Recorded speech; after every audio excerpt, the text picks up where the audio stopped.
कहते हैं ना जिथे गए मल्ला उत्थे गईयां बेरियां, एवं तो नहीं मिसालें बनी हुई। जब बड़े बुजुर्ग चले जाएं लाइफ से तो फिर बच्चे जो है ना वही प्रधान होते हैं। आजकल हर घर में ही ऐसे है, माँ बच्चों से डर रही होती है। कोई अगर ये मानता है ना जी मैं तो बड़ी बीबी हूँ, बड़ी प्यारी बच्ची हूँ अपनी माँ की, सरासर झूठ है। कुछ यहाँ पे ट्रेंड बना हुआ है सर्दियों में शादी कर लो और गर्मियों में तलाक ले लो, तो वो शादीशुदी वाला ना मेरा जहन कभी हुआ है, ना मैंने करनी है, ना मैंने की है। मेरे बैग में 3 फ़ोन पड़े होते हैं, मैं फैमिली के सामने फ़ोन भी नहीं निकालती कि वो ये ना सोचे हमारी वीडियो, हालांकि यहाँ सोचना चाहिए उनकी वीडियो वायरल करके मुझे क्या लेना है। इस टाइम ऐसा डॉक्टर रूबी मौजूद हैं और डॉक्टर होते हुए माशाल्लाह वेट जो है इनका तकरीबन मुझे जहाँ तक लगता है 350 kg तो ज़रूर होगा। अब ये बात चाहे इनको बुरी लगे, एक डॉक्टर होने की हैसियत से डॉक्टर्स की अमूमन कोशिश होती है कि हम लोग जो हैं अपनी खुराक का, अपनी जो चीज़ें हम लोग खाते हैं उन चीज़ों का ख़ास ख्याल रखें, अपना वेट ज़्यादा गेन ना होने दें। लेकिन इनके हालात ये खुद इस तरह के हैं, तो अपने मरीज़ों के साथ ये क्या करती होंगी, सोचने वाली बात तो ये है। अब इनसे पूछते हैं डॉक्टर रूबी, पहले तो ये बात बताओ ना, ये इतना वेट वाली क्या बात हुई यार। एक बंदा अब मोटा हो गया है तो मोटा मोटा मोटा मोटा, मैं तो कितने 100 बना दो, उसने बनाया बदो बदी तो तुम मोटे मोटे का बना दो। मोटे मोटे का भी मैं बनाने की कोशिश करूंगी। लेकिन सबसे पहले आप मुझे ये बताएं कि डॉक्टर रूबी आप डॉक्टर होते हुए माशाल्लाह MBBS डॉक्टर हैं और आपने अपना वेट खुद इतना गेन किया हुआ है, आप अपने पेशेंट्स को क्या कहती हैं? जितना मोटापा आता है उतनी फीस ज़्यादा मिलती है। जी, ये बात लॉजिकली जाके पूछना किसी से। क्या मतलब? मैं नज़र आऊँगी चलती फिरती डॉक्टर तो वो मुझे फीस ज़्यादा देंगे ना, ये बात तो है कॉमन सेंस की। अब आपके समझ में नहीं आ रही तो मैं क्या कह सकती हूँ। आप क्यों इतना खाती हैं कि आपका वेट इस हद तक चला गया? जब से मैं आई के लिए उठना और बैठना मैं आई हूँ, ना तुमने कोई बिस्किट, ना कोई तुमने चाय, ना कोई भी आपने चाय बिस्किट खा के रखी है, दूसरों का भी। मेरी बात सुनो, वो तो मैं अपने घर से लेके आई थी।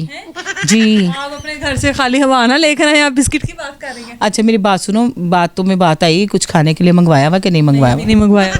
यार मैं वैसे ही बड़ी परेशान हूँ आजकल। नहीं तुझे दोस्त है, बहन है, तुझे पता है अब मैं क्या बताऊँ, कोई देख दो। ज़्यादा आगे नहीं होना आपने। अच्छा मेरी बात सुन, नहीं नीचे आती तू मेरी बात सुनो, अगर कुछ हो भी जाएगा तो डॉक्टर में तेरा इलाज रोज कर दूंगी मैं, कोई मसला नहीं। मेरे पल्ले रहना क्या है?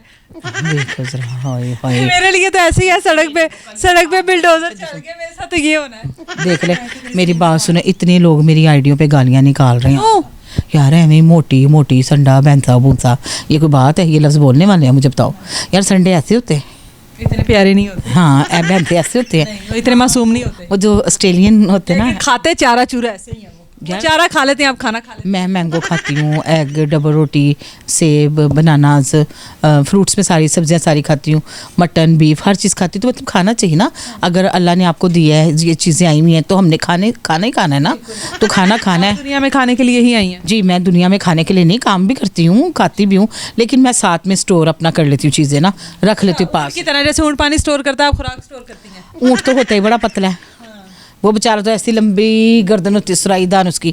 मैं ऊँट की तरह नहीं, मैं वैसे ऐसे चढ़ाई की तरफ बड़ी शरारती, वैसे तब ना बहुत शरारती करती यारी। अच्छा डॉक्टर रूबी मुझे बताइएगा कि लोग ज़ाहिर आप तनकीद करते होंगे, आप क्योंकि सोशल मीडिया पर भी एक्टिव है ना, टिकटॉक वगैरह भी बनाती हैं, लोग तो बड़ा मजाक उड़ाते होंगे कि क्या मतलब आ गई है टिकटॉक पर, कोई बात है करने वाली, बाल बच्चेदार होगी, इसका कोई काम बनता है टिकटॉक पर आना? तो वो जो देख रहे हैं बाल बच्चेदार, उनको देखना चाहिए, उनको भी नहीं देखनी चाहिए। फिर वो हमें क्यों लाइक फॉलो करते हैं? ना करें, हटा दो सारे फॉलोअर।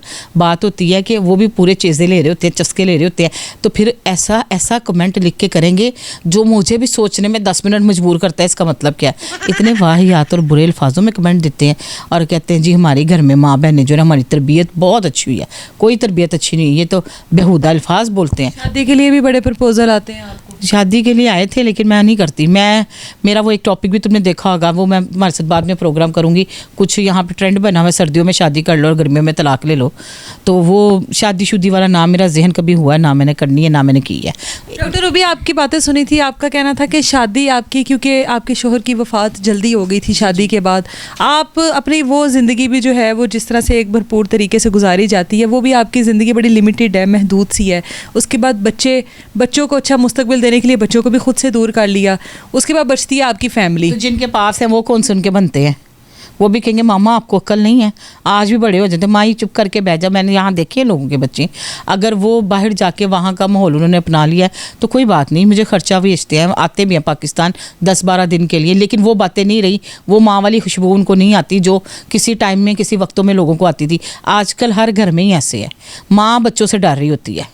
बिल्कुल ऐसे ही ये जेन्युइन बात आपको मैं बता रही थी ना कि कहते हैं ना कि जब बच्चे बड़े हो जाए ना तो माएँ डरना शुरू हो जाती है, माँ बाप डरना शुरू हो जाते हैं। और ये रियलिटी और ये हकीकत है। कोई अगर ये मानता है ना जी मैं तो बड़ी बीबी हूँ, बड़ी प्यारी बच्ची हूँ अपनी माँ की, सरासर झूठ है। कहेंगे कि अम्मा तुझे तंग किया है। अब फैमिली की सपोर्ट है? फैमिली की तो सपोर्ट ही नहीं है मुझे। अगर फैमिली की सपोर्ट हो तो ये मैं दरातर व्लॉग बना रही हूँ। फैमिली तो मैं घुसती हूँ तो मुझे कहेंगे कैमरा ना चलाई, कैमरा ना चलाई। हालांकि मेरा फ़ोन बैग में पड़ा होता है, मेरे बैग में 3 फ़ोन पड़े होते हैं। मैं फैमिली के सामने फ़ोन भी नहीं निकालती कि वो ये ना सोचे हमारी वीडियो। हालांकि यहाँ सोचना चाहिए उनकी वीडियो वायरल करके मुझे क्या लेना है, और रह जाए वो इतनी सेलिब्रिटीज़ फैमिली वाले। क्यों उनको खुशी नहीं होती है कि हमारी जो बड़ा डिस्टर्ब हूँ। देखो जब जायदाद के पैसा वूसा लेना होता है तब वो मेरे आगे पीछे लोलियाँ पोपियाँ सब कुछ शुरू कर देते हैं, और जब कोई बात होती है उस वक्त साइड पे कर देते हैं, क्योंकि उनको होता है जी टिकटॉक बड़ा गंदा फेम है, सोशल मीडिया बड़ा गंदा फेम है, यूट्यूब बड़ा गंदा फेम है। उस पर कोई ऐसी वीडियो तो दिखा दें जो अखलाकी तौर पर गलत बनाई हो। उनको यही मसला है मेरे से, तो और कोई मसला नहीं है यार। तो अगर फैमिली चाहती तो आप छोड़ देती सोशल मीडिया? बिल्कुल, फैमिली मुझे अगर कहते लेकिन कहा नहीं उन्होंने? कभी कहा भी नहीं। अगर कहते तो उनको लगता कि जो हमारी रोटियां लगी हुई हैं सालाना वो हमें बंद हो जानी, लेकिन मैं क्यों बंद करती? मेरा खून है, हम लोग फैमिली हैं, हम बाप की नस्ल से चल रहे हैं, तो हमारा काम बनता है ना। फैमिली अगर हमें कुछ कहती है तो अब तो फैमिली सारी बड़े बड़े तो मर गए, आगे बच्चे ही हैं सब, तो वो बच्चे तो सारे प्रधान हैं। कहते हैं ना जिथे गए मल्ला उत्थे गई बेरियाँ, एवं तो नहीं मिसालें बनी हुई। जब बड़े बुजुर्ग चले जाएं लाइफ से तो फिर बच्चे जो है ना वही प्रधान होते हैं। लेकिन बच्चे इतनी स्टडी करने के बावजूद बच्चों को रिश्तों का ही नहीं पता, रिश्तों की तमीज़ ना आई। नहीं रिश्तों की तमीज़ आजकल की न्यू जनरेशन को नहीं है। आप उठा के देख लें 10 घर में आपको दिखा देती हूँ ऐसे जहाँ पे न्यू जनरेशन को तमीज़ ही नहीं है कि माँ बाप और बहन भाइयों के साथ कैसे चलना, या मासियों के साथ या मामों के साथ या चाचू। बस उनको अलहदा घर चाहिए, अलहदा फैसिलिटीज़ चाहिए, और उनको होता है कि हमारे घर चक्कर भी ना लगाए। अब बंदर खाने क्या चक्कर है ये तो रब भी जानता है। न्यू जनरेशन है ही ऐसी। अगर कोई कहता है ना ये नहीं है, मेरे ख्याल से उनको आज़ादियाँ चाहिए। आज़ादियाँ उनको मिल गई हुई हैं, लैपटॉप फ़ोन टैब वो चल रही हैं आज़ादियाँ, स्टडी भी की, और हाई क्वालिफाइड है मेरी फैमिली। आप क्योंकि टिकटॉक पर हम लोगों ने आपको देखा, सोशल मीडिया पर आप बड़ी जॉली हैं, कंटेंट भी आपका जो है हंसता मुस्कुराता खाता पीता करके आप चली जाती हैं। ज़िंदगी का सबसे बड़ा दुख क्या है? ज़िंदगी का सबसे बड़ा दुख है कि मैं फैमिली की तरफ से डिस्टर्ब हूँ। उसकी वजह यह है कि आपको फैमिली सपोर्ट बहुत ज़रूरी है। आपकी फैमिली सपोर्ट नहीं है तो आप फारिग हैं अपनी लाइफ में, आप बिल्कुल बेकार हैं। आपका अपना आपके साथ होना चाहिए, चाहे वो बाप की शक्ल में हो, भाई की शक्ल में हो, बहन की शक्ल में हो, बच्चों की शक्ल में हो। बड़े खुशनसीब हैं जिनके घरों में आज भी वो पुराने वाले किचन की खुशबू आती है। आजकल वो किचन ही नहीं रहे तो वो खुशबुएँ कहाँ से आनी है? आजकल तो किचन भी कितनी कितनी दूर बनाए हुए पता ही नहीं होता। सफ़ेद हो गए ना रिश्तों में, उन भी सफ़ेद हो गए। तो यार फैमिली की तरफ से मैं डिस्टर्ब हूँ। मुझे ना पैसों की प्रॉब्लम है, ना मुझे कोई खाने पीने की प्रॉब्लम है, ना मुझे कोई गम है, ना मेरी कोई ऐसी ख्वाहिश है। मुझे एक आपकी तरह दोस्तों ने पूछा कि आपकी ख्वाहिश क्या है? अब सारा मैंने कहा रिश्तेदारी देख ली, फैमिली देख ली, दोस्त यार देख लिए, अब कोई ख्वाहिश नहीं है। तो कहते फिर अल्लाह अल्लाह करें। तो मैं कहा अल्लाह अल्लाह तो बहुत देर से करते हैं, वो तो आपके कहने पे तो नहीं ना करना अल्लाह अल्लाह। तो कहने का मकसद है कुछ लोगों को ना बात करने की भी तमीज़ नहीं होती।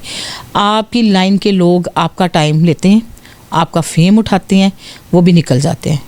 कोई भी आपके साथ सिंसियर नहीं चलता। यहाँ एक पोटली पकड़ी हुई है चूरन की, वो सारे ही अपना चूरन बेच रहे हैं, यही बात है। बिल्कुल जी, डॉक्टर रूबी हमारे साथ मौजूद थी। आप लोगों ने हमेशा इनको हंसते हुए मुस्कुराते हुए देखा होगा, लेकिन हर इंसान के पीछे एक बड़ा दुख होता है उसकी ज़िंदगी का, कि जब वो रात को अकेले अपने कमरे में जाकर सोने के लिए वो जब जाता है तो वो सब चीज़ें जो हैं उसके वो माइंड में आती हैं, और वो चीज़ें उसको उस टाइम पे तकलीफ़ देती हैं। हंसता मुस्कुराता चेहरा ज़रूरी नहीं है कि अपनी हकीकी ज़िंदगी में। मैं एक बात करूँगी, एनी ने मुझे कभी भी बुलाया ना, मैं एनी आपके लिए पता क्यों आती हूँ? कभी तुमने ये बात पूछी नहीं मुझे। चले आज पूछ लेते हैं। आपकी एक डीपी लगी हुई है, आपकी वालदा का हैंड है आपके हाथ में, हॉस्पिटल की आई थिंक सो, इसलिए मैं आती हूँ, और तुम्हारे लिए किसी लिए नहीं मैं आती। ये याद रखना, सिर्फ उस बात पे आती हूँ तुम्हारे लिए।